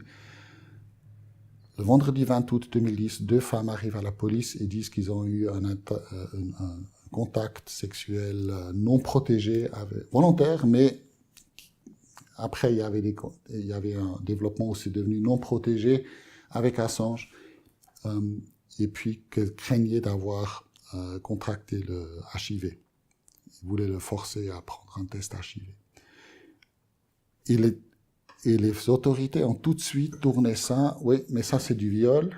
On fait donc une accusation de viol de ça. Maintenant, quand on voit les documents, et comme je parle suédois, je pouvais lire les originaux. L'entretien entre les femmes et la police commence à 16 heures. Les deux femmes sont ensemble avec une officier. Après, à 16h21, elles sont séparées, après 20 minutes, et une femme est interrogée par une autre officier. Et l'autre, elle est envoyée à la maison, elle va être interviewée le lendemain. Très bien. Donc, rappelez-nous, 16h, l'entretien commence. À 16h11, l'ordinateur enregistre déjà l'accusation de viol contre Assange, après 11 minutes. Sous le nom, pas de l'officier qui a parlé avec les femmes, mais de l'officier qui va parler avec la femme mais qui va commencer leur interrogatoire uniquement dans 10 minutes. Donc, juste pour être clair, l'officier qui connaît même pas encore la femme, qui a même pas encore parlé avec elle, enregistre déjà une accusation formelle dans le système ordinateur informatique de viol contre Assange, mais il va commencer à parler avec la victime soupçonnée 10 minutes plus tard. Et après, cet entretien va durer de 16h21 jusqu'à 18h40. L'autre femme, je vous rappelle, elle n'est même pas interviewée ce jour, mais le lendemain. Donc cette femme-là, elle est encore en entretien jusqu'à 18h40, mais à 17h, en plein milieu, la procureure, qui a vu personne, qui a été informée par un policier, donne un ordre d'arrestation contre Assange pour 2 viols. Donc une femme n'a pas été entendue, l'autre est encore en entretien, mais la conclusion de la police qu'elle a rapporté un viol était prise avant qu'elle l'ait rapporté. Donc, et ça, c'est pas des fautes parce que c'était écrit à la main, c'est le même système informatique qui donne des timestamps. Donc c'est pas possible. C'est pas possible. La police savait avant l'entretien déjà ce qu'elle allait conclure. C'est important de... Donc il y a plein de choses comme ça hein, dans cette procédure. Et ça démontre tout simplement que le but de chaque procédure contre Assange, en Suède pour viol, aux États-Unis pour espionnage, en Angleterre pour violation de liberté sous condition, tout ça est tout simplement instrumentalisé pour des fins politiques. Et la fin politique, c'est de supprimer la vérité, supprimer le modèle Wikileaks. Et si je parle de torture, la torture, il faut le savoir, le but de la torture, la plupart des cas, c'est pas l'interrogatoire, d'obtenir la vérité, parce que on sait que la victime va dire n'importe quoi juste pour arrêter. Le but principal, partout dans le monde, de la torture, c'est intimider. Intimider, contrôler, casser. Et pas seulement la victime directe, mais aussi les autres. Très souvent, hein, si les gens sont torturés en centre-ville, en plein public, c'est parce qu'on veut affecter les autres. On veut les intimider. Si on maltraite une personne comme ça, publiquement, it's a show of power. Une démonstration de puissance. On peut parce qu'on peut. Et on le fait parce qu'on peut. Et si vous osez à nous remettre en question, voilà ce qui va vous arriver. On fait un exemple d'Assange pour tous les autres journalistes. Et je sais dans son entourage, parce que j'ai un peu mon réseau de contacts maintenant aussi, ils sont intimidés. Ces collaborateurs de Wikileaks, systématiquement. Quand ils traversent une frontière, ils ne savent pas, ils se font arrêter. Dans certains pays, ça peut être dangereux. Ils n'obtiennent pas de visa. C'est toujours assez clair. Avec lui, on fait l'exemple. Et le reste de la presse, il garde la distance. Je ne sais pas ce qui a été discuté derrière les coulisses, mais je peux vous garantir qu'il y a des discussions derrière les coulisses avec tous ces partenaires de publication, New York Times, Guardian, qui collaboraient avec Assange et maintenant gardent leur distance. C'est pas parce que les journalistes de New York Times sont pas intéressés. Il y a quelque chose, non? Donc, il faut toujours interpréter ce qui se passe autour pour comprendre l'image. Et du coup, donc là, vous parliez de la persécution contre Assange, une coordination entre les USA, la Grande-Bretagne, la Suède, qui a commencé déjà en août 2010. Aujourd'hui, on est en octobre 2021, ça fait bientôt 11 ans. Et donc, avec l'article de Yahoo News et d'autres révélations, comme l'article au Stundin de Siggy, là, je crois, le teenager, Ouais. c'est sorti en fait publiquement que c'est une coordination, que c'est pas simplement un drôle de hasard. On a des éléments de ces autorités qui ont avoué que c'est sorti dans des médias, que c'est juste en fait, qu'il y a vraiment une coordination, etc. Donc depuis 11 ans, il y a une coordination, une persécution d'État contre Assange et Wikileaks par association. C'est beaucoup plus long que ça. Regardez, je veux dire, en Suisse, c'était quoi Crypto Leaks, hein, Crypto AG, Azug. Cette entreprise qui était soi-disant suisse, qui produisait des appareils pour chiffrer, coder la communication diplomatique, qui a vendu des appareils à plus de 100 pays, donc la moitié des pays du monde. Parce que la Suisse est fiable, elle est sûre, là on peut acheter ce genre d'appareil, mais derrière les coulisses, les propriétaires de cette entreprise étaient à moitié CIA et la BND, donc le service secret allemand. Et ils avaient donc construit des backdoors pour avoir accès à ces appareils, et donc il y avait une surveillance complète des communications diplomatiques de 100 pays, par ces deux pays, à travers une entreprise en Suisse. Ça, c'est la collaboration allemande-américaine derrière les coulisses. Et ça, c'est pas Wikileaks, mais c'est vrai, c'est confirmé. Et après, le service de renseignement suisse, après 20 ans, ils réalisent ce qui se passe, ils n'ont pas informé le public. Ils n'ont même pas, le gouvernement dit, informé le gouvernement, et se sont mis dans le bateau. Donc ils ont fait un accord avec la CIA pour avoir accès eux aussi. Donc notre propre service de renseignement en Suisse coopère avec la CIA et les services de secret allemands pour espionnage très clair. Ça va nuire à l'image de notre pays. Est-ce que c'est dans l'intérêt de notre public, ce genre de choses? Non. Mais ils font ce qu'ils veulent. Et après, on est appelé à faire confiance à notre service de renseignement et à notre police fédérale et à notre ministre de Justice quand il dit non, mais cette loi pour les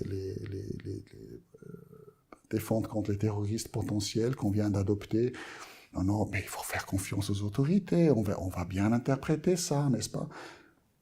Il faut faire attention. Et c'est pas parce qu'ils sont tous des criminels et des salauds, non, ils sont comme nous. Mais voyez, les enfants, si vous surveillez pas, ils font un peu ce qu'ils veulent, non? Et c'est pas parce qu'ils sont méchants, c'est juste parce que c'est des êtres humains qui exploitent leur liberté. Nous, sur les autoroutes, s'il n'y a pas de contrôle de radar, bon, on va essayer de pas mettre des autres en danger, et nous-mêmes, mais s'il y a de la place, bon, on exploite un peu notre liberté. C'est naturel. Et si un service secret, c'est des gens, des policiers, c'est nos chiens de garde. Ils doivent être un peu... Hein, c'est des gens qui doivent voir des problèmes partout. Si j'ai un bodyguard, moi, est-ce que je veux quelqu'un qui voit juste des fleurs et des... Non, je veux quelqu'un qui voit une menace partout. Comme ça, au moins, je suis sûr qu'il va identifier. Si vraiment il y a une menace, il va l'identifier. Les chiens de garde dans le jardin, ils vont balayer à tout le monde. Même hein, s'ils amènent juste les lettres de la poste. Mais il faut en revanche, il faut les contrôler. Il ne faut pas les laisser en liberté. Si vous avez des chiens de garde et vous ne les contrôlez pas, ça devient des loups. C'est dangereux. C'est pour ça qu'il faut les contrôler. C'est pour ça les services de renseignement secrets, il faut absolument les superviser, les contrôler et il faut les discipliner. Et c'est extrêmement dangereux. Steve Donziger, on vient d'avoir un jugement contre lui, 6 mois en prison. C'est un avocat américain qui a aidé au peuple indigène en Équateur se défendre, obtenir des compensations de 9 milliards de dollars pour la pollution pendant 30 ans de la compagnie, l'entreprise Chevron, donc pétrolière. Un jugement qui a été confirmé par plusieurs juridictions et que maintenant, des juges aux États-Unis, parce qu'ils ont un intérêt à protéger leur industrie, ils tournent tout ça contre Donziger. C'est comme dans le cas Assange. Et ils essaient de le détruire.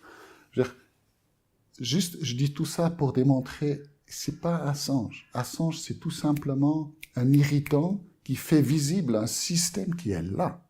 Maintenant, pas seulement aux États-Unis, mais en Suisse, en Allemagne, en Chine, en Russie, en France, partout, c'est comme ça que ça fonctionne. Il ne faut pas être naïf.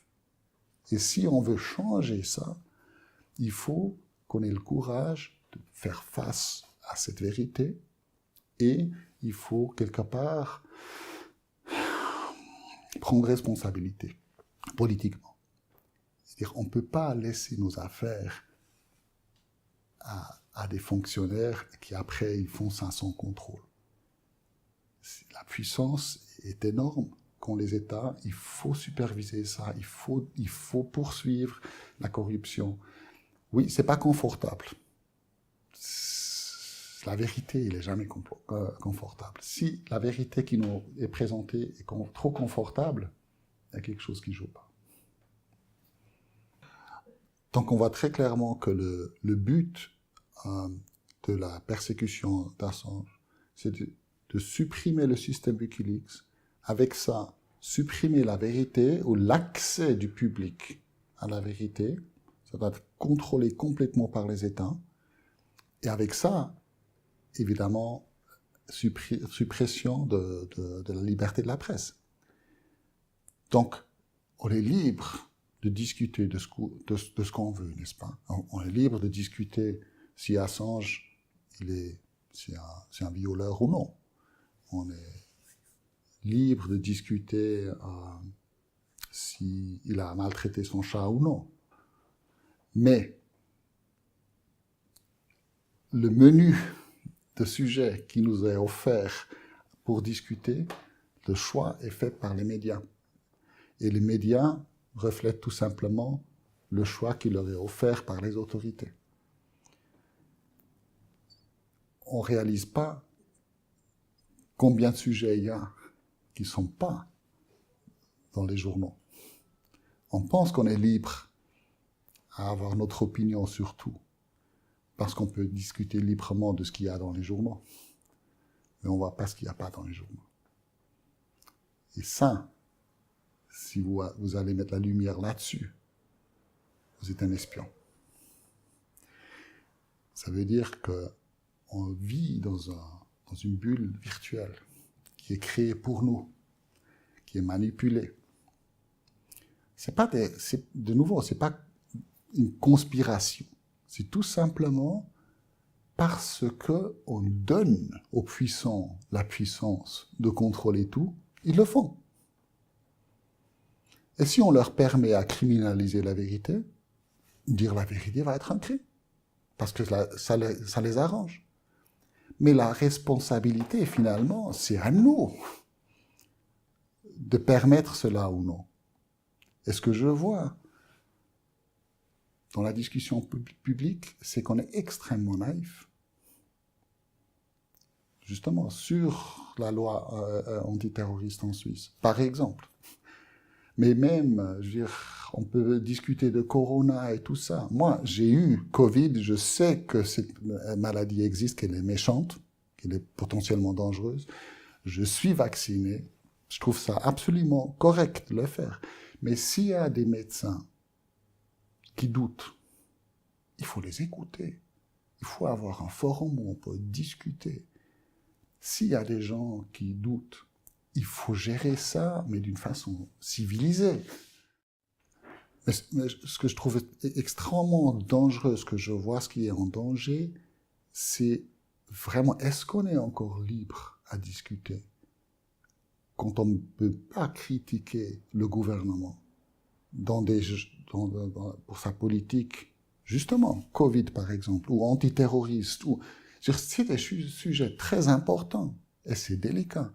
Mais la nature de la démocratie, c'est qu'on ait un discours, qu'on puisse s'exprimer son opinion, qu'on n'est pas obligé à avoir tous les mêmes pensées.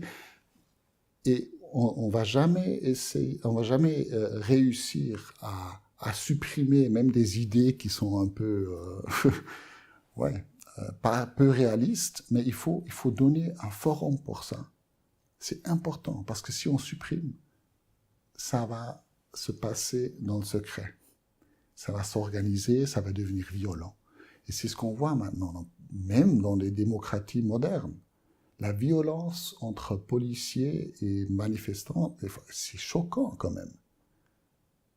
Et comment la police traite leur propre peuple en tant qu'ennemi presque.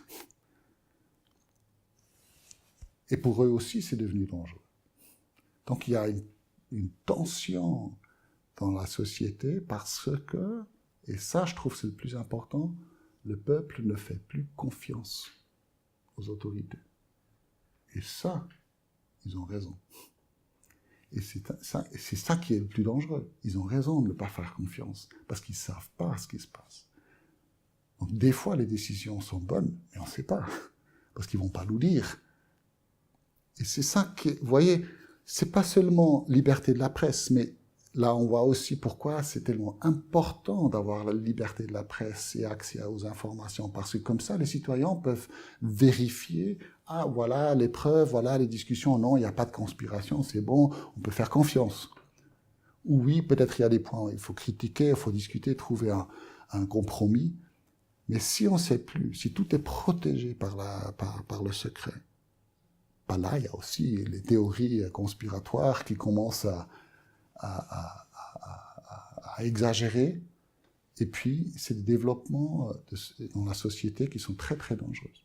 C'est pour ça que ce cas est tellement important, parce que c'est vraiment un cas de test pour nos sociétés.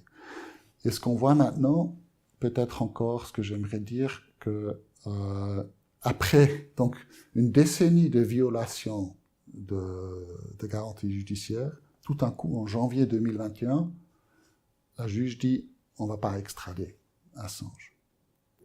Il y a déjà, on dit oui, voilà, l'état de droit, quand il fonctionne, tout va bien. Mais là, il faut être très, très prudent. Parce que les Américains qui demandent l'extradition, ils sont conscients qu'il y a 3 étages dans cette procédure juridique. Il y a la première instance, il y a la deuxième au High Court, il y a le Supreme Court, peut-être encore la Cour des droits de l'homme à Strasbourg.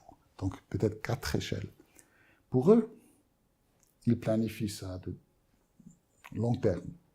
Pour eux, ce qui est important, c'est le résultat à la fin.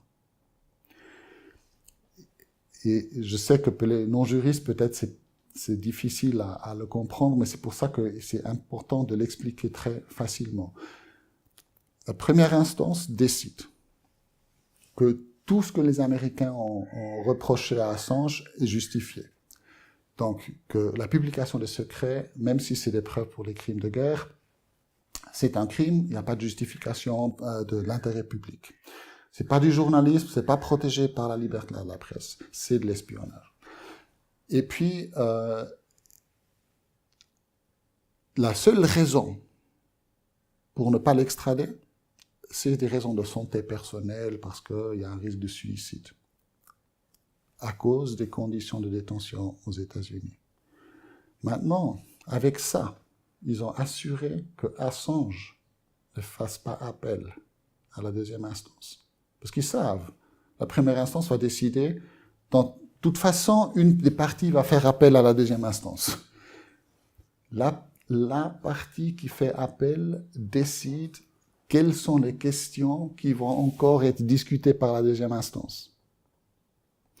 Si Assange avait fait appel, la deuxième instance aurait dû discuter de la liberté de la presse, des droits de l'homme, des crimes de guerre et tout ça. Il ne voulait pas ça. Il voulait finir avec ça. Donc il voulait discuter des conditions de détention aux États-Unis et des risques de santé pour Assange. Pourquoi? Parce que les conditions de détention, c'est dans le contrôle des Américains. Ils peuvent tout simplement faire des garanties. Donc la deuxième instance va dire, bon, ok, on est d'accord, quand même, les conditions de détention, c'est problématique. Qu'est-ce que vous dites, les États-Unis? Bon, ok, on fait des garanties. Donc ils ont les moyens de résoudre. Le reste, liberté de la presse, droits de l'homme, tout ça, ils ne peuvent pas résoudre. Donc ils veulent que uniquement ça soit discuté. C'est pour ça que c'est intentionnel qu'ils ont refusé, sous première instance, l'extradition d'Assange, pour que c'est les Américains qui fassent appel et pas Assange. Parce que décider, ça va être dans la troisième instance.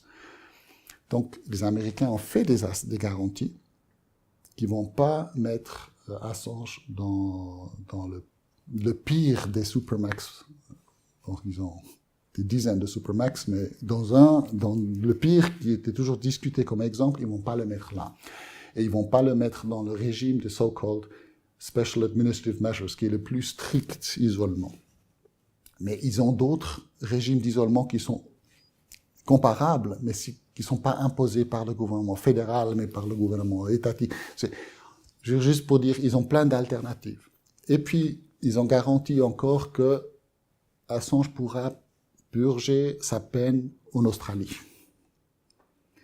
Tout le monde soulagé, mais il y a encore un petit addendum. Après la fin de tous les remedies, donc les appels, les moyens d'appel qui existent pour ce jugement. Et ça, jusqu'au Supreme Court aux États-Unis, ça peut durer 20 ans.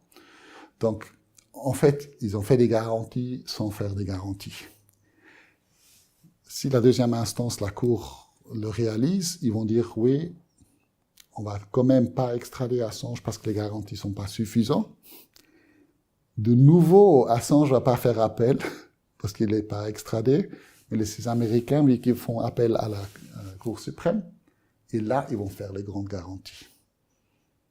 Et la Cour suprême peut dire, ok, alors c'est résolu, on peut l'extrader.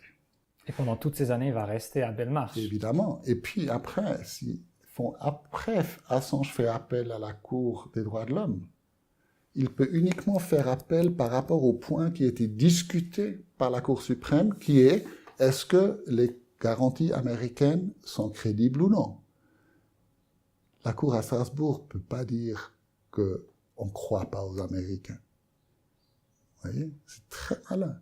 Donc, ce qui est important, c'est que les avocats d'Assange, dans chaque procédure, ils fassent un so-called cross-appeal, qui répondent à l'appel avec leur propre demande pour porter toutes ces questions jusqu'au dernier niveau. Parce que là, ils peuvent après faire appel à la Cour à Strasbourg des droits de l'homme.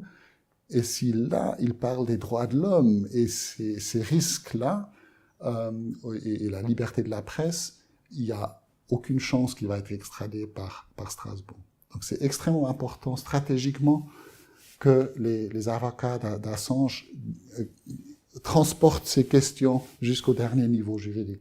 Ils ont encore les moyens de faire ça dans la procédure actuelle? Ils ont essayé déjà, et puis les autorités britanniques ont dit oui, on fera ça après.